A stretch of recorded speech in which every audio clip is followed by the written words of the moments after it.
प्रभु, आज स्वर्ग नहीं कांप रहा, पूरी सृष्टि डर गई है।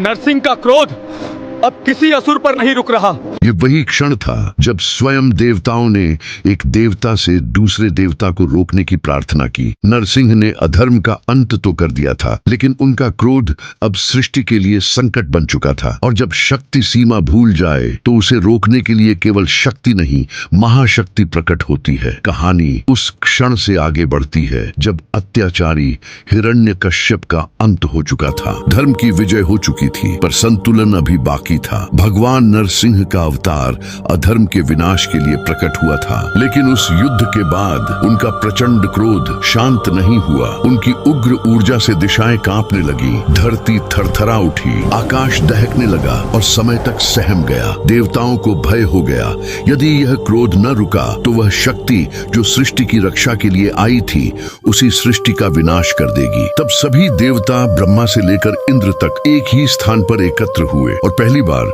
देवताओं ने किसी और देवता से नहीं बल्कि महादेव से प्रार्थना की। महादेव जो संहार भी हैं और शांति भी। महादेव ने पहले अपने गणों को भेजा, पर नरसिंह की उग्र चेतना किसी के वश में न आई। तब महादेव समझ गए, यह युद्ध नहीं, यह संतुलन की पुकार है। आकाश में गूंज उठी एक दिव्य गर्जना और उसी क्षण प्रकट हुआ महादेव का अद्भुत शरभ स्वरूप। 8 पैरों वाला, विशाल पंखों से युक्त सिंह का मुख और असंख्य भुजाओं से सुसज्जित एक ऐसा रूप जो शक्ति और चेतना का संगम था। शरभ ने नरसिंह पर आक्रमण नहीं किया, वह युद्ध नहीं था, वह नियंत्रण था। एक ही क्षण में शरभ ने नरसिंह को अपने पंखों में समेट लिया, जैसे माँ उग्र होते बालक को हृदय से लगा ले। धीरे धीरे नरसिंह का क्रोध शांत होने लगा। उन्हें एहसास हुआ उनके सामने कोई शत्रु नहीं, स्वयं महादेव खड़े हैं। क्षण भर में क्रोध ने समर्पण किया और शक्ति ने मर्यादा को स्वीकार किया। यही है शरभ अवतार का रहस्य। जब शक्ति दिशा भूल जाए तो उसे रोकने के लिए शक्ति नहीं, करुणा से युक्त महाशक्ति प्रकट होती है। इसीलिए